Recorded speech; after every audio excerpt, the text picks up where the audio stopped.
ನಮಸ್ಕಾರ ಗುರುಗಳೇ. ಶ್ರೀ ಗುರುಭ್ಯೋ ನಮಃ. ಹರಿ ಓಂ. ಶ್ರೀ ಗುರುಭ್ಯೋ ನಮಃ. ಹರಿ ಓಂ. ನಾರಾಯಣಾಯ ಪರಿಪೂರ್ಣ ಗುಣಾರ್ಣವಾಯ ನಾರಾಯಣಾಯ ಪರಿಪೂರ್ಣ ಗುಣಾರ್ಣವಾಯ ವಿಶ್ವೋದಯ ಸ್ಥಿತಿಲಯೋನ್ನಿಯತಿ ಪ್ರದಾಯ ವಿಶ್ವೋದಯ ಸ್ಥಿತಿಲಯೋನ್ನಿಯತಿ ಪ್ರದಾಯ ಜ್ಞಾನಪ್ರದಾಯ ವಿಬುಧಾಸುರ ಸೌಖ್ಯ ದುಃಖ ಜ್ಞಾನಪ್ರದಾಯ ವಿಬುಧಾಸುರ ಸೌಖ್ಯ ದುಃಖ ಸತ್ಕಾರಣಾಯ ವಿತತಾಯ ನಮೋ ನಮಸ್ತೆ. ಸತ್ಕಾರಣಾಯ ವಿತತಾಯ ನಮೋ ನಮಸ್ತೆ. ಅಶೇಷ ವಾಗ್ಜಾಡ್ಯಮಲಾಪಹಂತ್ರಿ ಅಶೇಷ ವಾಗ್ಜಾಡ್ಯಮಲಾಪಹಂತ್ರಿ ನವಂ ನವಂ ಸ್ಪಷ್ಟ ಸುವಾಕ್ಪ್ರದಾಯಿನಿ ನವಂ ನವಂ ಸ್ಪಷ್ಟ ಸುವಾಕ್ಪ್ರದಾಯಿನಿ ಮಮೇಹ ಜಿಹ್ವಾಗ್ರ ಸುರಂಗ ನರ್ತಕಿ ಮಮೇಹ ಜಿಹ್ವಾಗ್ರ ಸುರಂಗ ನರ್ತಕಿ ಭವ ಪ್ರಸನ್ನಾ ವದನೆ ಚ ಮೇ ಶ್ರೀಃ ಭವ ಪ್ರಸನ್ನಾ ವದನೆ ಚ ಮೇ ಶ್ರೀಃ ಅಭ್ರಮಂ ಭಂಗರಹಿತಂ ಅಜಡಂ ವಿಮಲಂ ಸದಾ ಅಭ್ರಮಂ ಭಂಗರಹಿತಂ ಅಜಡಂ ವಿಮಲಂ ಸದಾ ಆನಂದತೀರ್ಥಮತುಲಂ ಭಜೆ ತಾಪತ್ರಯಾಪಹಂ ಆನಂದತೀರ್ಥಮತುಲಂ ಭಜೆ ತಾಪತ್ರಯಾಪಹಂ ಯಸ್ಯ ವಾಕ್ಕಾಮಧೇನುರ್ನಃ ಕಾಮಿತಾರ್ಥಾನ್ ಪ್ರಯಚ್ಛತಿ ಯಸ್ಯ ವಾಕ್ಕಾಮಧೇನುರ್ನಃ ಕಾಮಿತಾರ್ಥಾನ್ ಪ್ರಯಚ್ಛತಿ ಸೇವೇತಂ ಜಯ ಯೋಗೀಂದ್ರಂ ಕಾಮಬಾಣಚ್ಛಿದಂ ಸದಾ ಸೇವೇತಂ ಜಯ ಯೋಗೀಂದ್ರಂ ಕಾಮಬಾಣಚ್ಛಿದಂ ಸದಾ ಪೂಜ್ಯಾಯ ರಾಘವೇಂದ್ರಾಯ ಸತ್ಯಧರ್ಮರತಾಯ ಚ ಪೂಜ್ಯಾಯ ರಾಘವೇಂದ್ರಾಯ ಸತ್ಯಧರ್ಮರತಾಯ ಚ ಭಜತಾಂ ಕಲ್ಪವೃಕ್ಷಾಯ ನಮತಾಂ ಕಾಮಧೇನವೇ ಭಜತಾಂ ಕಲ್ಪವೃಕ್ಷಾಯ ನಮತಾಂ ಕಾಮಧೇನವೇ ಸತ್ಯಾಭಿಘ್ನಕರಾಬ್ಜೋತ್ಥಾನ್ ಪಂಚಾಶದ್ವರ್ಷಪೂಜಕಾನ್ ಸತ್ಯಾಭಿಘ್ನಕರಾಬ್ಜೋತ್ಥಾನ್ ಪಂಚಾಶದ್ವರ್ಷಪೂಜಕಾನ್ ಸತ್ಯಪ್ರಮೋದತೀರ್ಥಾರ್ಯಾನ್ ನೌಮಿನ್ಯಾಯಸುಧಾರತಾನ್ ಸತ್ಯಪ್ರಮೋದತೀರ್ಥಾರ್ಯಾನ್ ನೌಮಿ ನ್ಯಾಯಸುಧಾರತಾನ್ ಆಪಾದಮೌಲಿಪರ್ಯಂತಂ ಗುರುಣಾಂ ಆಕೃತಿಂ ಸ್ಮರೇತ್ ಆಪಾದಮೌಲಿಪರ್ಯಂತಂ ಗುರುಣಾಮಾಕೃತಿಂ ಸ್ಮರೇತ್ येन विघ्नाः प्रणश्यन्ति सिद्ध्यन्ति च मनोरथाः ತೇನ ವಿಘ್ನಾ ಪ್ರಣಶ್ಯಂತಿ ಸಿದ್ಧ್ಯಂತಿ ಚ ಮನೋರಥಾಃ. श्रीगुरुभ्यो नमः हरिः ओम्. ಶ್ರೀ ಗುರುಭ್ಯೋ ನಮಃ. ಹರಿ ಓಂ. ಶ್ರೀಮನ್ಮಹಾಭಾರತ ತಾತ್ಪರ್ಯ ನಿರ್ಣಯದ ಮೊದಲನೇ ಅಧ್ಯಾಯ ಸರ್ವಶಾಸ್ತ್ರಾರ್ಥ ಸಂಗ್ರಹ. ಸರ್ವಶಾಸ್ತ್ರಾರ್ಥ ನಿರ್ಣಯಗಳನ್ನು ಮಾಡುವಂತಹ ಒಂದು ಅಧ್ಯಾಯ. ಶ್ರೀಮದಾಚಾರ್ಯರು ಭಗವತ್ ಸ್ವರೂಪವನ್ನ ತಿಳಿಸ್ತಾ ಇದ್ದದ್ದು. ಈ ಹಿಂದೆ ತಿಳಿದಂತೆ 12ನೆಯ ಶ್ಲೋಕದಲ್ಲಿ ಅದರ ಹಿಂದಿನ ಶ್ಲೋಕದಲ್ಲಿ ಭಗವಂತನಿಗೆ ಎಲ್ಲ ಜೀವರು ಯಾವ ಒಬ್ಬ ಜೀವನೂ ಕೂಡ ಸಮನಾಗಲಿಕ್ಕೆ ಸಾಧ್ಯ ಇಲ್ಲ, ಅಂದ ಮೇಲೆ ಅಧಿಕನಾಗ ಸಾಧ್ಯ, ಇದು ಕೈಮುಚ್ಚ ತಿಳಿಸಿಕೊಟ್ಟದ್ದು. ಭಗವಂತನಿಗೆ ಸಮಾನರಾಗೋದಿಲ್ಲ, ಯಾವ ಒಬ್ಬ ಜೀವನೂ ಕೂಡ ಭಗವಂತನಿಗೆ ಸಮಾನರಾಗೋದಿಲ್ಲ. ಯಾಕೆ ಅನ್ನಲಿಕ್ಕೆ ಪೂರ್ವಾರ್ಧದಿಂದ ಭಗವಂತನ ಸ್ವರೂಪವನ್ನು ತಿಳಿಸಿ, ಭಗವಂತನಿಗಿರುವಂತಹ ಶಕ್ತಿ ಉಳಿದಂತಹ ಲಕ್ಷ್ಮೀದೇವಿಯನ್ನ ಆರಂಭ ಮಾಡಿಕೊಂಡು ಉಳಿದಂತಹ ಎಲ್ಲ ಜೀವರಿಗಿರುವಂತಹ ಒಂದು ಶಕ್ತಿ ಎಷ್ಟು ಇದೆ, ಅದರ ಮೇಲೆ ನಾವು ತಿಳಿದುಕೊಳ್ಳಬೇಕು ಅಂತ ತಿಳಿಸಿಕೊಟ್ಟದ್ದು.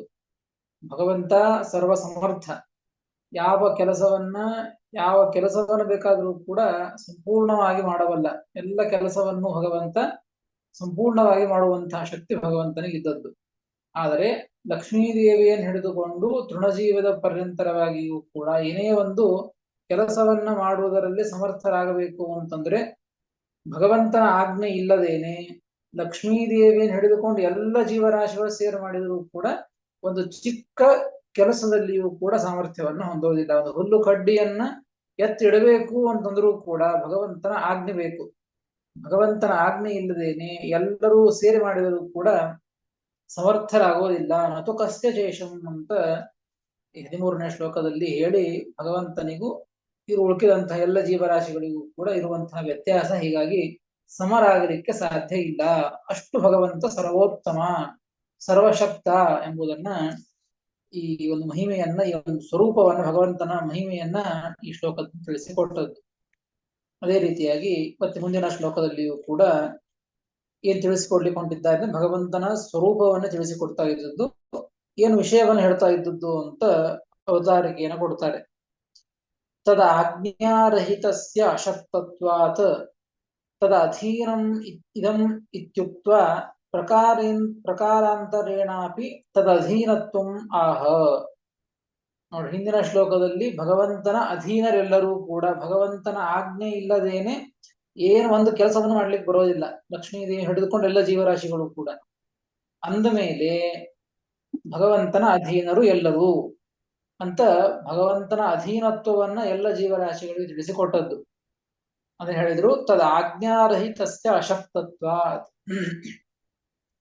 ಭಗವಂತನ ಆಜ್ಞೆಯಿಂದ ರಹಿತರಾದಂತಹ ವ್ಯಕ್ತಿಗಳು ಎಲ್ಲ ಕೆಲಸದಲ್ಲಿಯೂ ಕೂಡ, ಯಾವುದೇ ಒಂದು ಕೆಲಸದಲ್ಲಿಯೂ ಕೂಡ ಸಮರ್ಥರಲ್ಲ, ಅಶಕ್ತರು. ಅದಕ್ಕಾಗಿ ಎಲ್ಲರೂ ಭಗವಂತನ ಅಧೀನರು. ತದ ಅಧೀನಂ ಇದಂ ಇತ್ಯುಕ್ತ, ಎಲ್ಲರೂ ಭಗವಂತನ ಅಧೀನ ಅಂತ ಹೇಳಿ ಈಗೇನ್ ಹೇಳ್ತಾ ಇದ್ದಾರೆ ಅಂದ್ರೆ ಪ್ರಕಾರಾಂತರೇಣಾಪಿ ಅಧೀನತ್ವಂ ಆಹ. ಮತ್ತೊಂದು ರೀತಿಯಿಂದಲೂ ಕೂಡ ಭಗವಂತನ ಅಧೀನರು ಎಲ್ಲ ಜೀವರಾಶಿಗಳು ಎಂಬುದನ್ನ ತಿಳಿಸಿಕೊಡ್ತಾ ಇದ್ದಾರೆ 14ನೇ ಶ್ಲೋಕದಿಂದ. 14ನೇ ಶ್ಲೋಕ. ಆಭಾಸಕೋಸ್ಯ ಪವನಸ್ಯ ರುದ್ರಃ ಆಭಾಸಕೋಸ್ಯ ಪವನಸ್ಯ ರುದ್ರಃ ಶೇಷಾತ್ಮಕೋ ಗರುಡ ಏವ ಚ ಶಕ್ರಕಾಮೋ ಶೇಷಾತ್ಮಕೋ ಗರುಡ ಏವ ಚ ಶಕ್ರಕಾಮೋ ವೀಂದ್ರೇಶಯೋಸ್ತದಪರೇ ತ್ವನಯೋಶ್ಚ ತೇಷಾಂ ವೀಂದ್ರೇಶಯೋಸ್ತದಪರೇ ತ್ವನಯೋಶ್ಚ ತೇಷಾಂ ಋಷ್ಯಾದಯ ಕ್ರಮಶ ಊನಗುಣಾಃ ಶತಾಂಶಾತ್ ಮೃಷ್ಯಾದಯ ಕ್ರಮಶಃ ಗುಣಾಃ ಶತಾಂಶಾತ್ ಆಭಾಸಕೋಸ್ಯ ಪವನಸ್ಯ ರುದ್ರಃ ಶೇಷಾತ್ಮಕೋ ಗರುಡ ಏವ ಚ ಶಕ್ರಕಾಮೋ ವೀಂದ್ರೇಶಯೋಸ್ತದಪರೇ ತ್ವನಯೋಶ್ಚ ತೇಷಾಂ ಋಷ್ಯಾದಯ ಕ್ರಮಶ ಊನಗುಣಾಃ ಶತಾಂಶಾತ್ ಎಂಬುದಾಗಿ 14ನೇ ಶ್ಲೋಕ. ಪದವಿಭಾಗ. ಆಭಾಸಕಃ ಅಸ್ಯ ಪವನಃ ಪವನಸ್ಯ ರುದ್ರಃ ಶೇಷಾತ್ಮಕಃ ಗರುಡಃ ಏವ ಚ ಶಕ್ರಕಾಮೌ ವೀಂದ್ರೇಶಯೋಃ ತತ್ ಅಪರೆ ತು ಅನಯೋಃ ತ್ವನಯೋಶ್ಚ ಅಂತಿದೆ. ತು ಅನಯೋಃ ಚ ತೇಷಾಂ ಋಷ್ಯಾದಯಃ ಒಂದೇ ಶಬ್ದ, ತೇಷಾಂ ಬಿಡಿಸ್ಕೊಳ್ಬೇಕು. ಋಷ್ಯಾದಯಃ ಕ್ರಮಶಃ ಊನಗುಣಾಃ ಶತಾಂಶಾತ್ ಎಂಬುದಾಗಿ ಪದವಿಭಾಗ. ಇಲ್ಲೇನ್ ಹೇಳ್ತಾ ಇದ್ದಾರೆ, ಇಲ್ಲಿ ಎಲ್ಲ ಜೀವರಾಶಿಗಳು ಕೂಡ ಭಗವಂತನ ಅಧೀನರು ಎಂಬುದನ್ನೇ ಮತ್ತೊಂದು ರೀತಿಯಿಂದ ಇಲ್ಲಿ ತಿಳಿಸಿಕೊಡ್ತಾ ಇದ್ದದ್ದು. ನೋಡ್ರಿ, ಮೊದಲಿಗೆ ಆಭಾಸಕೋಸ್ಯ ಪವನಸ್ಯ ರುದ್ರಃ ಅಂತ ಇದೆ. ಆಭಾಸಕಃ ಅಸ್ಯ ಪವನಃ, ಅಸ್ಯ ಪವನಃ ಆಭಾಸಕಃ. ಅಸ್ಯ ಎಂಬುದಕ್ಕೆ ಭಗವಂತ ಅಂತ ಅರ್ಥ. ಭಗವಂತ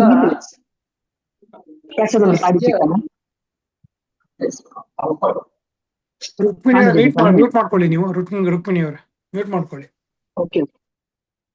ಅಸ್ಯ ಪವನಃ ಆಭಾಸಕಃ. ಅಸ್ಯ ಭಗವಂತ ಅಂತ ಅರ್ಥ. ಭಗವಂತನಿಗೆ ಆಭಾಸಕ ಯಾರು ಅಂದ್ರೆ ಪವನ ಅಂತ ಹೇಳ್ತಾ ಇದ್ದದ್ದು. ಅಸ್ಯ ಪವನಃ ಆಭಾಸಕಃ. ಏನ್ ಆಭಾಸಕ ಅಂತಂದ್ರೆ ಅದನ್ನು ತಿಳ್ಕೊಳ್ಬೇಕು. ಆ ಈಷದ್ ಭಾಸತೆ ಪ್ರಕಾಶತೆ ಇತಿ ಆಭಾಸಃ ಪ್ರತಿಬಿಂಬ. ಆ ಅಂದ್ರೆ ಸ್ವಲ್ಪ ಅಂತ ಅರ್ಥ ನೋಡಿ, ಎರಡು ಅರ್ಥ ಇದೆ ಆ ಎಂಬುದಕ್ಕೆ. ಆ ಸಮಂತಾತ್ ಅಂತ ಅರ್ಥ ಇಟ್ಕೊಂಡ್ರೆ ಬಹಳ ಅಂತ ಅರ್ಥ. ಆ ಎಂಬುದಕ್ಕೆ ಈಶತ್ ಅಂತ ಅರ್ಥ ಇದೆ. ಈಶತ್ ಭಾಸತೆ ಪ್ರಕಾಶತೆ ಇತಿ ಆಭಾಸಃ ಪ್ರತಿಬಿಂಬ. ಸ್ವಲ್ಪ ಅವನಂತೆ ಪ್ರಕಾಶಿಸ್ತಾನೆ, ಅದಕ್ಕೆ ಆಭಾಸಕ ಅಂತ ಹೇಳಿದ್ದು. ನೋಡಿ, ನಮ್ಮ ನೆರಳಿದೆ, ನಮ್ಮ ನೆರಳು ಹೇಗಿರ್ತದೆ ಅಂದ್ರೆ ಸ್ವಲ್ಪ ನಮ್ಮ ಹೋಲಿಕೆ ಇರ್ತದೆ, ನಮ್ಮಂತೆ ತೋರ್ತಾ ಇರ್ತದೆ. ಹಾಗೆ ಎಲ್ಲ ಜೀವರು ಕೂಡ ಭಗವಂತನ ಪ್ರತಿಬಿಂಬರು ಅಂತ ಶಾಸ್ತ್ರ ಹೇಳಿದ್ದು, ಪ್ರತಿಬಿಂಬರಾಗಿದ್ದು. ನೋಡ್ರಿ, ಹಾಗಾದ್ರೆ ಭಗವಂತನಿಗೆ ಯಾರು ಪ್ರತಿಬಿಂಬರು? ಭಗವಂತನ ಸ್ವಲ್ಪ ಹೋಲಿಕೆ, ಬಹಳ ಅಲ್ಲ, ಸಂಪೂರ್ಣ ಅಲ್ಲ. ಭಗವಂತನಿಗೆ ಸಮಾನರೇ ಇಲ್ಲ ಅಂತ ಹಿಂದೆ ಹೇಳಿದ್ದಾರೆ. ಅಂದಮೇಲೆ ಸ್ವಲ್ಪ ಹೋಲಿಕೆ ಅಷ್ಟೇ ಭಗವಂತನಿಗೆ. ಮತ್ತು ಆ ಭಗವಂತನ ಸ್ವಲ್ಪ ಭಗವಂತನಂತೆ ಸ್ವಲ್ಪ ಇರುವಂತವ್ರು ಯಾರು, ಭಗವಂತನ ಹೋಲಿಕೆಯನ್ನು ಹೊಂದೋರು ಯಾರು ಅಂತಂದ್ರೆ ಅದಕ್ಕೆ ಹೇಳಿದ್ದು ಆಭಾಸಕ ಎಂಬುದಕ್ಕೆ ಪ್ರತಿಬಿಂಬ ಅಂತ ಅರ್ಥ. ಹೋಲಿಕೆಯನ್ನು ಹೊಂದುವವರು ಅಂತ ಅರ್ಥ. ಆಭಾಸಕ ಅಂದ್ರೆ ಅದು ಪ್ರತಿಬಿಂಬ ಅಂತ ಅರ್ಥ. ಆ ಭಗವಂತನಿಗೆ ಆಭಾಸಕ ಪ್ರತಿಬಿಂಬ ಯಾರು ಅಂದ್ರೆ ಪವನಃ ಅಂತ ಹೇಳಿದ್ದು. ಪವನಃ ಅಂದ್ರೆ ಯಾರು? ಮುಖ್ಯವಾಯು, ಮುಖ್ಯ ಪ್ರಾಣದೇವರು. ಮುಖ್ಯ ಪ್ರಾಣದೇವರೇ, ವಾಯುದೇವರೇ ಈ ಭಗವಂತನ ಆಭಾಸಕರು. ಅಂದ್ರೆ ಭಗವಂತನ ಸ್ವಲ್ಪ ಈಶತ್, ಭಗವಂತನಂತೆ ಆ ರೀತಿಯಾದಂತಹ ಒಂದು ತೋರುವಿಕೆ. ಭಗವಂತನಂತೆ ಸ್ವಲ್ಪ ವಿಷಯದೊಳಗೆ ಜ್ಞಾನ. ಭಗವಂತ ಸರ್ವಜ್ಞ, ವಾಯುದೇವರು ಸರ್ವಜ್ಞರು. ಹೆಂಗೆ ಆಲೋಚನೆ ಸರ್ವ ವಿಷಯಕಂ ಜ್ಞಾನಂ, ಭಗವಂತನನ್ನು ಬಿಟ್ಟು ಅಷ್ಟು ಜ್ಞಾನ ವಾಯುದೇವರಿದೆ. ಹೀಗಾಗಿ ಈಶತ್ ಭಾಸತೆ. ಈ ಪ್ರತಿಯೊಂದು ಅನೇಕ ವಿಷಯಗಳಲ್ಲಿಯೂ ಕೂಡ ಆಭಾಸಕ, ಆ ಭಗವಂತನ ಗುಣಗಳನ್ನ ಸ್ವಲ್ಪ ಹೋಲ್ತಾರೆ ವಾಯುದೇವರು, ಅವರ ಗುಣಗಳು. ಅದಕ್ಕಾಗಿ ಆ ವಾಯುದೇವರು ಅಂದ್ರೆ ಭಗವಂತನ ಆಭಾಸಕ, ಭಗವಂತನ ಪ್ರತಿಬಿಂಬರು ಅಂತ ಅರ್ಥ. ನೋಡ್ರಿ, ಸಚ ತದಧೀನ ತತ್ ಸದೃಶ್ಚ ದೃಷ್ಟ. ನಮಗೆ ಲೋಕದ ಒಂದು ನಿಯಮವನ್ನ ತಿಳಿಸಿಕೊಡ್ತಾ ಇದ್ದಾರೆ. ಲೋಕದಲ್ಲಿ, ಜಗತ್ತಿನೊಳಗೆ ಯಾವುದು ಪ್ರತಿಬಿಂಬ ಅಂತ ಕರೀತೀವೋ ಆ ಪ್ರತಿಬಿಂಬ ಏನಾಗಿರ್ತದೆ ಅಂದ್ರೆ ಬಿಂಬದ ಅಧೀನವಾಗಿರ್ತದೆ ಮತ್ತು ಬಿಂಬಕ್ಕೆ ಒಂದು ಹೋಲ್ತಿರ್ತದೆ, ಬಿಂಬದ ಸಾದೃಶ್ಯವನ್ನು ಹೊಂದ್ತಾ ಇರ್ತದೆ ಪ್ರತಿಬಿಂಬ. ಉದಾಹರಣೆಗೆ ಕನ್ನಡಿಯ ಮುಂದೆ ನಿಲ್ತೇವೆ. ಕನ್ನಡಿಯ ಮುಂದೆ ನಿಂತಾಗ, ಕನ್ನಡಿ ಮುಂದೆ ನಿಂತಾಗ ಆ ಕನ್ನಡಿ ಒಳಗೆ ತೋರುವಂತಹ ಒಂದು ಏನು ರೂಪ ಇದೆಯಲ್ಲ, ಯಾರು ನಿಂತಿರ್ತಾರ ಅವ್ರ ರೂಪ ಕಾಣಿಸ್ತದೆ. ಹೀಗಾಗಿ ನಾವು ನಿಂತೇವೆ ಅಂದ್ರೆ ನಾವು ಬಿಂಬರು, ನಮ್ಮ ಪ್ರತಿಬಿಂಬ ಕನ್ನಡಿಯಲ್ಲಿ ಮೂಡ್ತಾ ಇದ್ದದ್ದು. ಆ ಪ್ರತಿಬಿಂಬ ಏನಾಗಿದೆ ಅಂದ್ರೆ ನಮ್ಮ ಅಧೀನ. ನಾನು ಕೈ ಚಲನೆ ಮಾಡಿದ್ರೆ ಅದು ಕೈ ಚಲನೆ ಮಾಡ್ತದೆ ಪ್ರತಿಬಿಂಬ, ನಾನು ಹೋದ್ರೆ ಅದು ಹೋಗ್ತದೆ. ಹೀಗೆ ಅಲ್ಲಿ ಏನು ನಾವು, ನಮ್ಮಲ್ಲಿ ಏನಾಗ್ತದೆ, ಬಿಂಬದಲ್ಲಿ ಏನಾಗ್ತದೋ ಪ್ರತಿಬಿಂಬದಲ್ಲಿ ಅದಾಗ್ತದೆ. ಅಂದ್ರೆ ಪ್ರತಿಬಿಂಬದಲ್ಲಿ ಏನಾದರೂ ವ್ಯತ್ಯಾಸ ಆಗಬೇಕು ಅಂದ್ರೆ ಬಿಂಬದಲ್ಲಿ ಆಗಿರಬೇಕು. ಹೀಗಾಗಿ ಆ ಬಿಂಬ ಇದು ಏನಾಯ್ತು ಹಂಗಾದ್ರೆ, ಬಿಂಬಕ್ಕೆ ಪ್ರತಿಬಿಂಬ ಇದು ಅಧೀನ ಅಂತ ಆಯ್ತು. ಯಾಕೆ? ಬಿಂಬ ಮಾಡಿದಂತೆ ಮಾಡ್ತಾ ಇದೆ ಪ್ರತಿಬಿಂಬ, ಹೀಗಾಗಿ ಅಧೀನ ಆಗಿದೆ. ಮತ್ತು ತತ್ ಸದೃಶ್ಚ, ನಾವು ಹೇಗಿದ್ದೇವೋ ಕನ್ನಡಿಯಲ್ಲಿ ನಮ್ಮ ದೇಹವು ಅದೇ ರೀತಿಯಾಗಿ ತೋರ್ತದೆ, ನಮ್ಮ ಕ್ರಿಯೆಗಳು ಅದೇ ರೀತಿ ತೋರ್ತವೆ. ಹೀಗಾಗಿ ಸ್ವಲ್ಪ ಸಾದೃಶ್ಯ ಅದರಲ್ಲಿ ಇದೆ. ಹೀಗಾಗಿ ಜಗತ್ತಿನಲ್ಲಿ ಈ ರೀತಿಯಾಗಿ ಕಂಡದ್ದು. ಅದೇ ರೀತಿಯಾಗಿ ಭಗವಂತನಿಗೂ ವಾಯುದೇವರಿಗೂ ಸ್ವಲ್ಪ ಹೋಲಿಕೆ ಇದೆ. ಮತ್ತು ಭಗವಂತನ ಅಧೀನರು ವಾಯುದೇವರು. ಹೀಗಾಗಿ ಈ ಜಗತ್ತಿನೊಳಗೆ ನಾವು ಕಂಡಂತೆ ಪ್ರತಿಬಿಂಬ ಆಗಲಿಕ್ಕೆ ಎರಡಿರಬೇಕು, ಅಧೀನ ಮತ್ತು ಸದೃಶವಾಗಿರಬೇಕು. ಅದು ವಾಯುದೇವರಲ್ಲಿಯೂ ಕೂಡ ಭಗವಂತನ ಅಧೀನರೂ ಹೌದು, ಭಗವಂತನ ಸದೃಶರು. ಆದ್ದರಿಂದ ಆ ಭಗವಂತನ ಪ್ರತಿಬಿಂಬ ಅಂದ್ರೆ ಅದು ವಾಯುದೇವರು. ಆಭಾಸಕ ಅಂದ್ರೆ ಅದೇ ಆಭಾಸಕ ಅಂತ ಶಬ್ದ ಆಡಿದ್ದೇನೆ. ಆಭಾಸಕೋಸ್ಯ ಪವನ, ವಾಯುದೇವರಿಗೆ ಪವನ ಯಾರು? ಅಸ್ಯ ಭಗವಂತನಿಗೆ ಪವನಃ ವಾಯುದೇವರು ಆಭಾಸಕರು ಅಂತ ಇಷ್ಟು ಆಯ್ತು. ಇನ್ನು ಮುಂದಿನ ನೋಡಿ, ಪವನಸ್ಯ ರುದ್ರಃ ಅಂತ ಇದೆ. ಹಾಗಾದ್ರೆ ವಾಯುದೇವರಿಗೆ ಯಾರು ಆಭಾಸಕರು? ವಾಯುದೇವರು ಭಗವಂತನ ಆಭಾಸಕ. ಹಾಗಾದ್ರೆ ವಾಯುದೇವರ ಆಭಾಸಕರು ಯಾರು ಅಂದ್ರೆ ಇಬ್ಬರು ಅಂತ ಹೇಳ್ತಾರೆ. ವಾಯುದೇವರಿಗೆ ಇಬ್ಬರು ಆಭಾಸಕರು, ಇಬ್ಬರು ಪ್ರತಿಬಿಂಬರು. ಯಾರು ಅಂತಂದ್ರೆ ಪವನಸ್ಯ ರುದ್ರಃ ಶೇಷಾತ್ಮಕೋ ಗರುಡ ಏವಚ. ವಾಯುದೇವರಿಗೆ ಆಭಾಸಕರು ಅಂದ್ರೆ ಶೇಷಾತ್ಮಕಃ ರುದ್ರಃ. ಶೇಷಾತ್ಮಕಃ ರುದ್ರಃ ಅಂದ್ರೆ ರುದ್ರದೇವರೇ ಮುಂದೆ ಶೇಷದೇವರಾಗೋದು. ರುದ್ರದೇವರು ಅಂದ್ರೇನು, ಶೇಷದೇವರು ಅಂದ್ರೆ ಒಬ್ಬ ವ್ಯಕ್ತಿ ಅಂತ ಅರ್ಥ ಅಲ್ಲ. ರುದ್ರ ಪದವಿಗೆ ಹೋಗುವಂತಹ ವ್ಯಕ್ತಿ, ಶೇಷ ಪದವಿಗೆ ಹೋಗುವಂತಹ ವ್ಯಕ್ತಿಯನ್ನ ಶೇಷದೇವರು, ರುದ್ರ ಪದವಿಗೆ ಹೋಗುವವರನ್ನ ರುದ್ರದೇವರು ಅಂತ ಕರೆಯೋದು. ಹಾಗಾದರೆ ಯಾರು ರುದ್ರದೇವರು ಅಂತಿದ್ದಾರೋ, ರುದ್ರದೇವರ ಪದವಿಯಲ್ಲಿ ಇದ್ದಾರೋ ಅವರೇ ಮುಂದೆ ತಮ್ಮ ಆಯುಷ್ಯ ಮುಗಿದಾದ ಮೇಲೆ ತಮ್ಮ ಏನು ಪ್ರಾರಬ್ಧ ಕರ್ಮ ತಾವು ಏನು ಭೋಗಿಸಬೇಕು, ಎಷ್ಟು ಜನ್ಮದವರೆಗೆ ಆ ಅವತಾರದಲ್ಲಿ ರೂಪದಲ್ಲಿ ಅಷ್ಟು ಹೋಗಿಸಿ ಮುಂದೆ ಅವರೇ ರುದ್ರದೇವರು ಶೇಷದೇವರಾಗ್ತಾರೆ.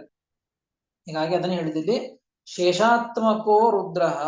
ಶೇಷಾತ್ಮಕರಾದಂತಹ ಶೇಷದೇವರ ಒಂದು ಪದವಿಗೆ ಹೋಗುವಂತಹ ರುದ್ರದೇವರು ಅಂತ ಏನಿದ್ದಾರೋ ಅವರು ಮತ್ತು ಗರುಡದೇವರು ಇಬ್ಬರು ಕೂಡ ಪವನಸ್ಯ ಅಂತ ಇದೆ. ಏನ್ ಪವನಸ್ಯ ಅಂತಂದ್ರೆ ಆಭಾಸಕ ಅಂತ ಇಟ್ಕೊಳ್ಬೇಕು ಅದನ್ನು. ಆಭಾಸಕರು ಅಂತ ಅರ್ಥ. ವಾಯುದೇವರಿಗೆ ರುದ್ರದೇವರು, ಶೇಷ ಪದವಿಯನ್ನು ಹೊಂದುವಂತಹ ರುದ್ರದೇವರು ಮತ್ತು ಗರುಡದೇವರು ಆಭಾಸಕರು. ಅದನ್ನೇ ಟಿಪ್ಪಣಿಯಲ್ಲಿ ಬರೆದದ್ದು. ಶೇಷಾತ್ಮಕ ಎಂಬುದಕ್ಕೆ ಭಾವಿಶೇಷ ರುದ್ರ, ಮುಂದೆ ಆಗುವಂತಹವರು. ಶೇಷದೇವರು ಅಂದ್ರೆ ರುದ್ರದೇವರು, ಅವರು ಮತ್ತು ಗರುಡದೇವರು ಇವರು ವಾಯುದೇವರ ಒಂದು ಪ್ರತಿಬಿಂಬರು, ಆಭಾಸಕ ಅಂತ ಅರ್ಥ. ಮತ್ತು ಅನ್ಯಾತ್ಮಕ ಇತ್ಯರ್ಥ. ಬೇರೆಯವರು ಇವರ ಪ್ರತಿಬಿಂಬರಾಗೋದಿಲ್ಲ, ಈ ಇಬ್ಬರು ಮಾತ್ರ ಇವರ ಪ್ರತಿಬಿಂಬರು ಅಂತ ತಿಳಿಸಿಕೊಟ್ಟದ್ದು. ಚಹ ಸಮುಚ್ಚಯೇ ಅಥವಾ ಶೇಷಾತ್ಮಕ ಏವ ಶೇಷೋಪಿ ಗರುಡಶ್ಚ ಇತ್ಯನ್ವಯಃ. ಶೇಷಾತ್ಮಕ ಎಂಬುದಕ್ಕೆ ಮತ್ತೊಂದು ಅರ್ಥವನ್ನ ಟಿಪ್ಪಣಿಕಾರ ತಿಳಿಸಿಕೊಡ್ತಾರೆ. ಶೇಷಾತ್ಮಕ ರುದ್ರದೇವರು ಒಂದು ಅರ್ಥ, ಶೇಷ ಪದವಿಗೆ ಮುಂದೆ ಹೋಗುವವರು ರುದ್ರದೇವರು. ಭಾವಿಶೇಷ ಅಂತ ಅರ್ಥವನ್ನು ಮಾಡಿದ್ದು. ಶೇಷಾತ್ಮಕ ಎಂಬುದಕ್ಕೆ ಭಾವಿಶೇಷ ಅಂತ ಅರ್ಥ ಮಾಡಿದ್ದು, ಮುಂದೆ ಶೇಷ ಪದವಿಯನ್ನ ಹೊಂದುವಂಥವರು ಅಂತ ಅರ್ಥ ಮಾಡಿದ್ದು. ಈಗ ಡೈರೆಕ್ಟ್ ಆಗಿ ಸಾಕ್ಷಾತ್ತಾಗಿ ಏನ್ ಅರ್ಥ ಮಾಡ್ತಾ ಇದ್ದಾರೆ ಅಂದ್ರೆ ಶೇಷಾತ್ಮಕ ಅಂದ್ರೆ ಶೇಷ ಪದವಿಯಲ್ಲಿ ಇರ್ತಕ್ಕಂಥವರು ಅಂತ ಅರ್ಥ, ಶೇಷ ಪದವಿಯನ್ನ ಹೊಂದಿದವರು ಅಂತ ಅರ್ಥ. ಇದು ಯಾರು ಅಂದ್ರೆ ಶೇಷದೇವರು ಅಂತ ಅರ್ಥ. ಶೇಷ ಪದವಿಯಲ್ಲಿ ಯಾರೇ ಇದ್ದಾರೋ ಈಗ ಅವರನ್ನ ಶೇಷದೇವರು ಅಂತ ಕರೆಯೋದು. ಹೀಗಾಗಿ ಶೇಷಾತ್ಮಕ ಮತ್ತು ಗರುಡ, ಶೇಷದೇವರನ್ನೇ ಇಟ್ಕೊಳ್ಳಿ ಅಥವಾ ಗರುಡದೇವರನ್ನ ಗರುಡದೇವರಂತೂ ಸಿದ್ಧವೇ ಸಿದ್ಧ. ಎರಡನೇ ಅರ್ಥದೊಳಗೆ ಶೇಷಾತ್ಮಕ ಎಂಬುದಕ್ಕೆ ಶೇಷದೇವರೇ ಅಂತ ಅರ್ಥವನ್ನ ಇಟ್ಟುಕೊಂಡದ್ದು. ಶೇಷದೇವರು ಮತ್ತು ಗರುಡದೇವರು ಇಬ್ಬರೂ ಕೂಡ ವಾಯುದೇವರಿಗೆ ಪ್ರತಿಬಿಂಬರು, ವಾಯುದೇವರಿಗೆ ಆಭಾಸಕರು ಅಂತ ಅರ್ಥವನ್ನು ಮಾಡಿಕೊಳ್ಬೇಕು. ಆಭಾಸಕೋಸ್ಯ ಪವನಸ್ಯ ರುದ್ರ ಶೇಷಾತ್ಮಕೋ ಗರುಡ ಏವಚ ಅಂತ ಇಷ್ಟಾಯ್ತು. ಇನ್ನು ಇವರಿಗೆ ರುದ್ರದೇವರಿಗೂ ಮತ್ತು ಗರುಡದೇವರಿಗೆ ಇವರ ಪ್ರತಿಬಿಂಬರು ಯಾರು ಅಂತಂದ್ರೆ ಮುಂದೆ ಕೊಟ್ಟರು ನೋಡಿ, ಶಕ್ರಕಾಮೌ ಅಂತ ಇದೆ. ಶಕ್ರ ಮತ್ತು ಕಾಮ. ಶಕ್ರ ಅಂದ್ರೆ ಇಂದ್ರದೇವರು, ಇಂದ್ರದೇವರು ಮತ್ತು ಕಾಮದೇವರು ಇಬ್ಬರು ಕೂಡ ಅವರ ಪ್ರತಿಬಿಂಬರು ನೋಡ್ರಿ. ಅನಯೋಹೋ ಶಕ್ರಕಾಮಯೋಹೋ ಇಷ್ಟೇ ಕೊಟ್ಬಿಟ್ರಲ್ಲಿ. ಇಬ್ಬರಿಗೆ ಶಕ್ರಕಾಮೋ, ವೀಂದ್ರೆ ಮುಂದಿನ ಪದ ಇದೆ ನೋಡಿ, ವೀಂದ್ರೇಶಯೋಹೋ ಶಕ್ರಕಾಮೋ. ವೀಂದ್ರ ಅಂದ್ರೆ ಗರುಡದೇವರು, ಈಶ ಅಂದ್ರೆ ರುದ್ರದೇವರು. ವೀಂದ್ರೇಶಯೋಹೋ ಅಂದ್ರೆ ಗರುಡದೇವರು, ರುದ್ರದೇವರಿಗೆ ಯಾರ ಪ್ರತಿಬಿಂಬರು ಅಂದ್ರೆ ಶಕ್ರಕಾಮು, ಇಬ್ಬರು ಕೂಡ ಪ್ರತಿಬಿಂಬರು. ಇನ್ನು ಅನಯೋಹೋ, ಈ ಶಕ್ರಕಾಮರಿಗೆ, ಶಕ್ರ ಅಂದ್ರೆ ಇಂದ್ರದೇವರು ಅಂತ ಅರ್ಥ, ಇಂದ್ರದೇವರಿಗೂ ಮತ್ತು ಕಾಮದೇವರಿಗೂ ಇವರಿಬ್ಬರಿಗೆ ಪ್ರತಿಬಿಂಬರು ಯಾರು ಅಂತಂದ್ರೆ ಅನಯೋಸ್ತದಪರೇ. ಈ ಇಬ್ಬರಿಗೂ ಕೂಡ ಟಿಪ್ಪಣಿಯಲ್ಲಿ ಬರೀತಾರೆ, ಅದನ್ನ ಮೂಲದಲ್ಲಿ ಉಲ್ಲೇಖ ಮಾಡಿಲ್ಲ. ತದ ಅಪರೇ ಅಂತ ಹೇಳ್ಬಿಟ್ರು. ಅಪರೇ ಅಂತಂದ್ರೆ ಯಾರು ಅಂತಂದ್ರೆ ನೋಡ್ರಿ, ಅಹಂಕಾರಿಕ ಪ್ರಾಣ ಅನಿರುದ್ಧಾದಿ ಚಂದ್ರ ಸೂರ್ಯಾದಯ. ಅಹಂಕಾರಿಕ ಪ್ರಾಣದೇವರು ಅನಿರುದ್ಧ, ಚಂದ್ರ, ಸೂರ್ಯ ಇವರೇ ಮೊದಲಾದಂಥವರು. ಕೆಲವು ಪ್ರಧಾನ ಹೆಸರುಗಳನ್ನು ಮಾತ್ರ ಹೇಳಿದ್ದು, ಇನ್ನು ಅನೇಕ ದೇವತೆಗಳನ್ನು ಕೂಡ ಇಟ್ಟುಕೊಂಡಿದ್ದಾರೆ. ಅವರೆಲ್ಲರೂ ಕೂಡ ಈ ಶಕ್ರಕಾಮಯೋಹೋ, ಶಕ್ರ ಮತ್ತು ಅಂದ್ರೆ ಇಂದ್ರದೇವರು, ಕಾಮ, ಈ ಇಬ್ಬರ ಪ್ರತಿಬಿಂಬರು ಅಂತ ಅರ್ಥ. ಆ ಇಬ್ಬರ ಪ್ರತಿಬಿಂಬರು ಅಹಂಕಾರಿಕ ಪ್ರಾಣ, ಅನಿರುದ್ಧ, ಚಂದ್ರ, ಸೂರ್ಯ ಮೊದಲಾದಂತಹವರು ದೇವತೆಗಳು ಈ ಇಬ್ಬರ ಒಂದು ಪ್ರತಿಬಿಂಬರು ಅಂತ ತಿಳಿಸಿಕೊಡ್ತಾ ಇದ್ದದ್ದು. ಇನ್ನು ತೇಷಾಂ ಮುಂದಿನ ಶಬ್ದ ಇದೆ ನೋಡಿ, ತೇಷಾಂ ವೃಷ್ಯಾದಯ ಕ್ರಮಶ ಊನ ಗುಣಾಶ್ವತಾಂಶಾತ್. ಇಲ್ಲಿ ಮುಗಿತಗಳೆ ವೀಂದ್ರೇಶಯೋಸ್ತದಪರೆ ತ್ವನಯೋಶ್ಚ ಅಂತ ಆಯಿತು. ಅನಯೋಹೋ ತದಪರೆ, ಅನಯೋಹೋ ಅಂದ್ರೆ ಶಕ್ರಕಾಮಯೋಹೋ, ಶಕ್ರ ಮತ್ತು ಕಾಮರಿಗೆ, ತದಪರೆ ಅವರಿಂದ ಬೇರೆಯವರಾದಂತಹ ಅಹಂಕಾರಿಕ ಪ್ರಾಣ ಮೊದಲಾದಂತಹ ದೇವತೆಗಳು ಆಭಾಸಕರು ಅಂತ ಹೇಳಿದ್ದು. ತೇಷಾಂ ಅಂತಂದ್ರೆ ನೋಡಿ ಬಹುವಚನ ಇದೆ. ಬಹುವಚನ ಇರೋದರಿಂದ ಬಹಳ ಮಂದಿಯನ್ನು ತೆಗೆದುಕೊಳ್ಳಬೇಕು. ಅದು ಯಾರು ಅಂದ್ರೆ ಅಹಂಕಾರಿಕ ಪ್ರಾಣ, ಅನಿರುದ್ಧ, ಚಂದ್ರ, ಸೂರ್ಯ, ಈ 4 ಹೆಸರು ಹೇಳಿದ್ದು. ಇವರೇ ಮೊದಲಾದಂತಹ ಒಟ್ಟು 3 ಆಗಿದ್ರೆ ಬಹುವಚನ. ಆ ತೇಷಾಂ, ಆ ಅಹಂಕಾರಿಕ ಮೊದಲಾದಂತಹ ಪ್ರಾಣದೇವರೇ ಮೊದಲಾದಂತಹ ದೇವತೆಗಳ ಒಂದು ಪ್ರತಿಬಿಂಬರು ಯಾರು ಅಂತಂದ್ರೆ ಋಷ್ಯಾದಯ ಕ್ರಮಶ ಊನ ಗುಣಾಶ್ವತಾಂಶಾತ್. ಅನೇಕ ರೀತಿಯಾದಂತಹ ಋಷಿಗಳನ್ನ ಇವರ ಆಭಾಸಕರು ಅಂತ ಹೇಳಿದ್ದು, ಇವರ ಪ್ರತಿಬಿಂಬರು ಅಂತ ತಿಳಿದುಕೊಳ್ಳಬೇಕು. ತೇಷಾಂ ಸೂರ್ಯಾದೀನಾಂ ಆಭಾಸಕ ಅಂತ ಅರ್ಥ. ಆಭಾಸಕರು ಈ ಎಲ್ಲ ವ್ಯಕ್ತಿಗಳ ಒಂದು ಬಿಂಬ ಪ್ರತಿಬಿಂಬವನ್ನ ಹೇಳಿಕೊಂಡು ಬಂದದ್ದು. ಇವರಿಗೆ ಮೊಟ್ಟ ಮೊದಲಿಗೆ ಭಗವಂತನಿಗೆ ವಾಯುದೇವರಿಗೆ ಹೀಗೆ ಹೇಳ್ತಾ ಬಂದ್ರಲ್ಲ, ಹೀಗೆ ಹೇಳ್ತಾ ಬರ್ಲಿಕ್ಕೆ ಏನೋ ಒಂದು ನಿಮಿತ್ತ, ಏನು ಆಭಾಸತ್ವೇ ನಿಮಿತ್ತಂ ಆಹ, ಒಂದು ನಿಮಿತ್ತವನ್ನ ತಿಳಿಸಿಕೊಡ್ತಾ ಇದ್ದಾರೆ. ಕ್ರಮಶಃ ಐತಿ ನೋಡಿ, ಕ್ರಮಶಃ ಊನಗುಣಾಹ ಶತಾಂಶಾತ್. ಯಾಕೆ ಇವರಿಗೆ ಇವರು ಪ್ರತಿಬಿಂಬರು, ಯಾಕೆ ಇವರಿಗೆ ಇವರು ಆಭಾಸಕರು ಅಂತ ಹೇಳ್ತಾ ಇದ್ದದ್ದು ಅಂತಂದ್ರೆ ಕ್ರಮಶಃ, ಈಗೇನೋ ಒಂದು ಕ್ರಮವನ್ನ ಹೇಳಿಕೊಂಡು ಬಂದ್ರಲ್ಲ, ಈ ಕ್ರಮಕ್ಕೆ ಅನುಗುಣವಾಗಿ ಎಲ್ಲ ವ್ಯಕ್ತಿಗಳು ಕೂಡ ದೇವತೆಗಳು ಕೂಡ 100 ಅಂಶದಿಂದ, ಅವರವರಿಗೆ 100 ಅಂಶದಿಂದ ಊನಗುಣ, ಕಡಿಮೆ ಗುಣಗಳು ಉಳ್ಳವರು ಅಂತ ತಿಳಿಸ್ತಾ ಇದ್ದದ್ದು ನೋಡ್ರಿ. ಶತಾಂಶಾತ್ ಊನ ಶಬ್ದಸ್ಯ ನಿತ್ಯ ಸಾಪೇಕ್ಷತ್ವಾತ್ ಸಮಾಸಃ.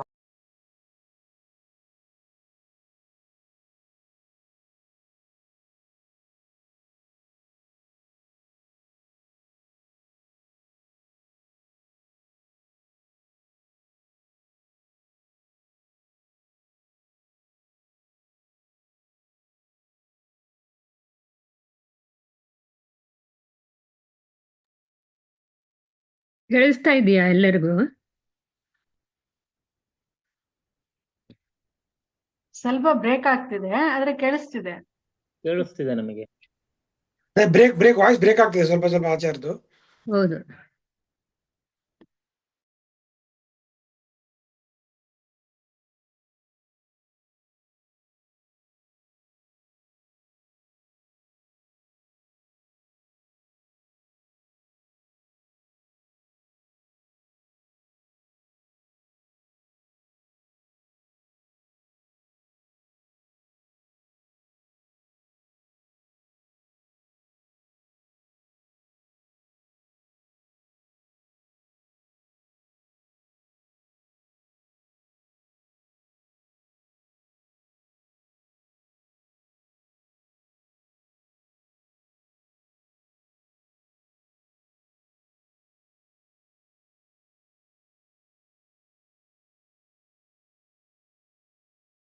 ಎಲ್ಲ ದೇವತೆಗಳಿಗೆ ಇಟ್ಕೊಳ್ಬೇಕು. ಆದ್ರೆ ದೇವರ ವಿಷಯದಲ್ಲಿ ಮಾತ್ರ ದೇವರಿಗಿಂತಲೂ ಕೂಡ 100 ಅಂಶ ಅಂತ ಅನಂತ ಪಟ್ಟು ಅನಂತ ಗುಣಗಳಿಂದಲೂ ಕೂಡ ಆ ರೀತಿಯಾಗಿ ವಾಯುದೇವರು ಆ ಗುಣಗಳಲ್ಲಿ ಕಡಿಮೆ ಇದ್ದಾರೆ ಅಂತ ಅರ್ಥ. ಯಾಕೆ ಅಂದ್ರೆ ಲಕ್ಷ್ಮೀದೇವಿ ಆ ವಾಯುದೇವರಿಗಿಂತಲೂ ಗುಣಗಳಲ್ಲಿ ಉತ್ತಮವಾದಂತಹ ಲಕ್ಷ್ಮೀದೇವಿ, ಆ ಲಕ್ಷ್ಮೀದೇವಿಗಿಂತಲೂ ಕೂಡ ಭಗವಂತ ಅನಂತ ಗುಣಗಳಿಂದ ಉತ್ತಮ ಅಂತ ಇರುವಾಗ ಆ ವಾಯುದೇವರು ಕೇವಲ ನಾವು ಇಲ್ಲಿ ಹೇಳಿದಂತೆ ವಾಯುದೇವರನ್ನ ಮಾತ್ರ ಆ ರೀತಿ ತಿಳಿದುಕೊಳ್ಳುವುದಲ್ಲ, 100 ಅಂಶ ಮಾತ್ರ ಕಡಿಮೆ ಅಂತ ಅರ್ಥ ಅಲ್ಲ. ಆ ವಿಷಯವನ್ನ ಬಿಟ್ಟು ವಾಯುದೇವರು ದೇವರು ಆ ವಿಷಯವನ್ನು ಬಿಟ್ಟು ಮುಂದೆ ಎಲ್ಲ ವಿಷಯದಲ್ಲಿಯೂ ಕೂಡ ಶತಾನುಷಾದಂತ ಈ ರೀತಿಯಾಗಿ ತಿಳಿಸಿಕೊಟ್ಟದ್ದು. ಹೀಗೆ ಈ ಶ್ಲೋಕದಲ್ಲಿ ಎಲ್ಲ ದೇವತೆಗಳು ಕೂಡ ಅವರವರ ಹಿಂದಿನ ದೇವತೆಗಳಿಗಿಂತಲೂ ಕೂಡ ಕಡಿಮೆ, ಅದಕ್ಕಾಗಿ ಅವರ ಅಧೀನರು ಮತ್ತು ಅವರಿಗೆ ಸದೃಶರು ಅಂತ ಈ ರೀತಿಯಾಗಿ ತಿಳಿಸಿಕೊಟ್ಟದ್ದು. ಮುಖ್ಯವಾಗಿ ಎಲ್ಲರಿಗಿಂತಲೂ ಕೂಡ ಭಗವಂತನೇ ಬಿಂಬ.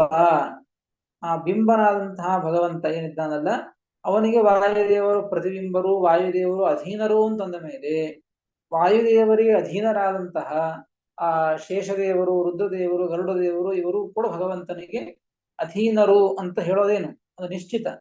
ಹೀಗಾಗಿ ಎಲ್ಲ ವಾಯುದೇವರಿಗಿಂತಲೂ ಕೂಡ ಇನ್ಯಾರ್ಯಾರ ಕೆಳಗೆ ಬರ್ತಾ ಇದ್ದಾರೆ ಎಲ್ಲ ದೇವತೆಗಳು, ಋಷಿಗಳು, ಮುನಿಗಳು, ಎಲ್ಲ ವ್ಯಕ್ತಿಗಳು ಕೂಡ ಆ ಭಗವಂತನ ಪ್ರತಿಬಿಂಬರು ಅಂತೆ ಅರ್ಥ, ಭಗವಂತನಿಗೆ ಅಧೀನರೇ ಅಂತ ಅರ್ಥ, ಭಗವಂತ ಎಲ್ಲರಿಗಿಂತಲೂ ಕೂಡ ಉತ್ತಮ ಅಂತೆ ಅರ್ಥ. ಅದಕ್ಕಾಗಿ ಭಗವಂತ ಎಲ್ಲರಿಗಿಂತಲೂ ಕೂಡ ಉತ್ತಮನಾಗಿ ಇದ್ದಾನೆ, ಎಲ್ಲರೂ ಭಗವಂತನ ಅಧೀನರು ಎಂಬುದನ್ನ ಈ ಶ್ಲೋಕದಿಂದಲೂ ಕೂಡ ಶ್ರೀಮದಾಚಾರ್ಯರು ಮತ್ತೊಂದು ರೀತಿಯಿಂದ ಪ್ರಕಾರಾಂತರೇಣ ಮತ್ತೊಂದು ರೀತಿಯಿಂದ ತಿಳಿಸಿಕೊಟ್ಟದ್ದು. ಹಿಂದಿನ ಶ್ಲೋಕದಲ್ಲಿ ಮತ್ತೊಂದು ರೀತಿಯಿಂದ ಭಗವಂತನ ಅಧೀನತ್ವವನ್ನ ತಿಳಿಸಿಕೊಟ್ಟದ್ದು. ಈ ರೀತಿಯಾಗಿ ಅಧೀನತ್ವವನ್ನ ತಿಳಿಸಿ ಒಂದು ಭಗವಂತನ ಮತ್ತೊಂದು ಗುಣವನ್ನ ತಿಳಿಸ್ತಾ, ಸ್ವಭಾವವನ್ನ ತಿಳಿಸ್ತಾ, ಇದೇ ರೀತಿಯ ಮತ್ತೆ ಮುಂದಿನ ಶ್ಲೋಕದಲ್ಲಿಯೂ ಕೂಡ ಇಲ್ಲಿಗೆ ಕೇವಲ ಪುರುಷರನ್ನ ಮಾತ್ರ, ಪುರುಷ ದೇವತೆಗಳನ್ನ ಮಾತ್ರ ಇವರ ಆಭಾಸಕರು, ಇವರ ಆಭಾಸಕರು, ಇವರ ಅಧೀನರು ಅಂತ ಹೇಳ್ತಾ ಬಂದದ್ದು. ಹಾಗಾದರೆ ಇನ್ನು ಸ್ತ್ರೀ ದೇವತೆಗಳಿದ್ದಾರೆ. ಆ ಸ್ತ್ರೀ ದೇವತೆಗಳು ಕೂಡ ಹೇಗೆ ಅವರ ಒಂದು ಅಧೀನತ್ವ, ಯಾರ್ಯಾರ ಅಧೀನತ್ವವನ್ನ ಯಾರ್ಯಾರು ತಿಳಿದುಕೊಳ್ಳಬೇಕು, ಯಾರಿಗಿಂತಲೂ ಯಾರು ಉತ್ತಮರು ಅಂತ ಎಂಬುದನ್ನು ಕೂಡ ಮತ್ತೆ ಶ್ರೀಮದಾಚಾರ್ಯರು ಮುಂದಿನ ಶ್ಲೋಕದಲ್ಲಿ ತಿಳಿಸಿಕೊಟ್ಟಿದ್ದಾರೆ. ಅದನ್ನು ಮತ್ತೆ ಮುಂದೆ ತಿಳಿಯೋಣ ಅಂತ ಹೇಳ್ತೇನೆ. ಶ್ರೀಕೃಷ್ಣಾರ್ಪಣಮಸ್ತು. ಹರಯೇ ನಮಃ. ಆಚಾರ್ಯ, ಒಂದು ಡೌಟ್ ಇದೆ ಆಚಾರ್ಯ. ಇವಾಗ ನಾವು ಪೂಜೆ ಆಗ್ಬೇಕಾದ್ರೆ ಪ್ರಾಣ ದೇವರಾದ್ಮೇಲೆ ಗರುಡಶೇಷರುದ್ರರು ಮಾಡ್ತೀವಿ, ಹೌದ್ ತಾನೆ? ಅಲ್ವಾ ಆಚಾರ್ಯ? ಗರುಡಶೇಷ ಇಲ್ಲಿ ಸ್ವಲ್ಪ ಹೇಳ್ಬೇಕಾದ್ರೆ ಅವರು ರುದ್ರಿಂದ ಶುರು ಮಾಡಿ ಶೇಷದೇವರು ಗರುಡ ದೇವರು ಅಂತ ಹೇಳಿದ್ರಲ್ಲ, ಇಲ್ಲಿ ಆತರ ಏನ್ ತೊಂದ್ರೆ ಆಗಲ್ಲ ಅಲ್ಲ ಅಂತಂದ್ರೆ ತಾರತಮ್ಯದಲ್ಲಿ? ಮೂರು ದೇವತೆಗಳು ಕೂಡ ಒಂದೇ ಕಕ್ಷ, ಅಂದ್ರೆ ಒಂದೇ ಕೆಟಗರಿಯಲ್ಲಿ ಸೇರಿದವರು, ಒಂದೇ ಕಕ್ಷ ಕ್ಲಾಸ್ನವರು ಅಂತ ಹೇಳ್ತೀವಿ ಅಲ್ಲ, ಒಂದೇ ಕಕ್ಷ, ಗೊತ್ತಾಯ್ತು. ಬ್ರಹ್ಮದೇವರು ಅವ್ರು ಒಂದು ಕಕ್ಷ ಪದವಿಯನ್ನು ಹೊಂದೋದು. ಹೀಗಾಗಿ ಅವರಿಬ್ಬರಿಗೂ ಸಾಮ್ಯ ಇದೆ, ಅವರಿಬ್ಬರಿಗೂ ದೊಡ್ಡ ಸಣ್ಣವರು ಅಂತ ಏನಿಲ್ಲ. ವಾಯುದೇವರು, ಬ್ರಹ್ಮದೇವರು, ಅದೇ ರೀತಿಯಾಗಿ ರುದ್ರದೇವರು ಮತ್ತು ಶೇಷದೇವರು, ಗರುಡದೇವರು ಇವರು ಕೂಡ ಒಂದೇ ಕಕ್ಷ. ಆಚಾರ್ಯ, ಇನ್ನೊಂದು ಡೌಟ್ ಇದೆ. ನೀವು ವಾಯುದೇವರಿಗೆ ಪ್ರತಿಬಿಂಬ ಶೇಷ ಗರುಡ ರುದ್ರ ಅಂದ್ರೆ ಅದಾದ್ಮೇಲೆ ಹೇಳಿದ ಕ್ರಮ ಸರಿಯಾಗಿ ಗೊತ್ತಾಗ್ಲಿಲ್ಲ. ನೋಡು, ಶೇಷ ಮತ್ತು ಗರುಡ ಅಥವಾ ರುದ್ರದೇವರು ಮತ್ತು ಗರುಡದೇವರು ಇಟ್ಕೊಳ್ಬೇಕು. ಅದಾದ್ಮೇಲೆ ಯಾವ್ದಾದ್ರೂ ಪರವಾಗಿ. ಅದಾದ್ಮೇಲೆ ಶಕ್ರ ಕಾಮು, ಅವರಿಬ್ಬರಿಗೆ ಪ್ರತಿಬಿಂಬರು ಅಂದ್ರೆ ಶಕ್ರ ಮತ್ತು ಕಾಮ, ಇಂದ್ರದೇವರು ಮತ್ತು ಕಾಮದೇವರು. ಯಾರಿಗೆ? ಶೇಷ ಶೇಷದೇವರು ಅಥವಾ ರುದ್ರದೇವರು ಇಟ್ಟುಕೊಳ್ರಿ. ಶೇಷ ಪದವಿಗೆ ರುದ್ರದೇವರು ಹೋಗೋದು. ಸರಿ. ರುದ್ರದೇವರು ಗರುಡದೇವರು ಇವರಿಬ್ಬರಿಗೆ ಪ್ರತಿಬಿಂಬರು ಶಕ್ರ ಕಾಮರು, ಇಂದ್ರ ಮತ್ತು ಕಾಮದೇವರು. ಅದಾದ ಮೇಲೆ ಇಂದ್ರ ಕಾಮರಿಗೆ ಅಹಂಕಾರಿಕ ಪ್ರಾಣ, ಅನಿರುದ್ಧ, ಚಂದ್ರ, ಸೂರ್ಯ ಮೊದಲಾದಂತ ದೇವತೆಗಳು. ಅವರಿಗೆ ಋಷಿಯಾದಿಗಳು, ಋಷಿ ಮೊದಲಾದಂಥವರು, ಋಷಿ ಮುನಿಗಳು. ಧನ್ಯವಾದ. ಆಚಾರ್ಯ ನಮಸ್ಕಾರ. ಒಂದು ಇಲ್ಲಿ ಇದು ಊನಗುಣ ಅಂತ ಹೇಳಿದ್ರಲ್ಲ ಆಚಾರ್ಯ, ಅದು ಭಗವಂತನಿಗೆ ಮತ್ತೆ ವಾಯುದೇವರಿಗೆ ಇಲ್ಲ, ಅದು ಗೊತ್ತಾಯ್ತು, ಅದು ಅನಂತ ಪಟ್ಟಿದೆ ಅಂತ. ಆದ್ರೆ ವಾಯುದೇವರಿಗೆ ಮತ್ತೆ ವಾಯುದೇವರಿಂದ ಮತ್ತೆ ರುದ್ರದೇವರಿಗೆ ಮತ್ತೆ ಆ ಗರುಡದೇವರಿಗೆ ಅವ್ರಿಗೆ 100 ಪಟ್ಟು ಊನ ಗುಣ ಅದು ಅನ್ವಯ ಆಗತ್ತಾ ಅಥವಾ ಅವ್ರಿಗೆ ಆಗಲ್ವಾ? ಅವ್ರಿಗೂ ಅನಂತ ಪಟ್ಟು ಅಂತ ಹೇಳ್ಕೋಬೇಕಾ ವಾಯುದೇವರಿಗೆ ಮತ್ತೆ ರುದ್ರ ಮತ್ತೆ ಇವರು ಗರುಡದೇವರಿಗೆ ಅಂತ ಅವ್ರ ಮಧ್ಯದಲ್ಲಿ? ಅದು ಎಷ್ಟು ವಿಚಾರ ಮಾಡೋಣ ಹೇಳ್ತೇನೆ ಅಂತ ವಿಚಾರ ಮಾಡಿ. ಇಲ್ಲಿ ಶತಾಂಶ ಅಂತ ಶತಾಂಶ ಅಂತ ಹೇಳಿದ್ದಾರೆ. ಅಂದ್ರೆ ಒಂದು ಪಕ್ಷ, ಯಾಕಂದ್ರೆ ನಾವು ಕೇಳಿದ ಪ್ರಕಾರ ವಾಯುದೇವರಿಗಿಂತಲೂ ಕೂಡ ಶಕ್ತಿಯಲ್ಲಿ ರುದ್ರದೇವರು ಬಹಳ ಕಡಿಮೆ ಅಂತ ಕೇಳಿದ್ದೇವೆ. ಹಾ ಅದೇ ಆಚಾರ್ಯ. ಹಾ ಅದು ಅದು ಅವ್ರಿಗೆ ಹೊಂದೋದಿಲ್ಲ ಅನಿಸುತ್ತೆ. ಯಾಕಂದ್ರೆ ಇದೇ ಕಾರಣಕ್ಕಾಗೇನೆ ಈ ಶತಾಂಶಾತ್ ಎಂಬುದನ್ನು ಮುಂದಿಟ್ಕೋಬೇಕಷ್ಟೇ. ರುದ್ರ ಗರುಡಶೇಷ ಮುಂದಿಟ್ಕೊಳ್ಬೇಕು. ಗರುಡಶೇಷರು ಮತ್ತೆ ಚಕ್ರಕಾಮ ಮತ್ತೆ ಅದರಿಂದ ಮುಂದೆ ಹೋಗ್ತಾ ಹೋಗ್ತಾ ಅದು ಊನಗುಣ ಶತಾಂಶ ಅದಂಗ್ ಬರುತ್ತೆ. ಬಟ್ ಇದು ಇದು ವಾಯುದೇವರಿಗೆ ಮತ್ತೆ ಇವ್ರಿಗೆ ರುದ್ರದೇವರಿಗೆ ಅದೂ ಅನಂತ ಪಟ್ಟು ಅಂತಾನೆ ಇಟ್ಕೋಬೇಕು ಅಂತ ಹೇಳಿಲ್ಲ, ನೋಡ್ಬೇಕು ಮುಂದ್ ಕಡೆ ಎಲ್ರಿ ಮತ್ತೆ. ಹಾ ಸರಿ. ಸರಿ ಸರಿ.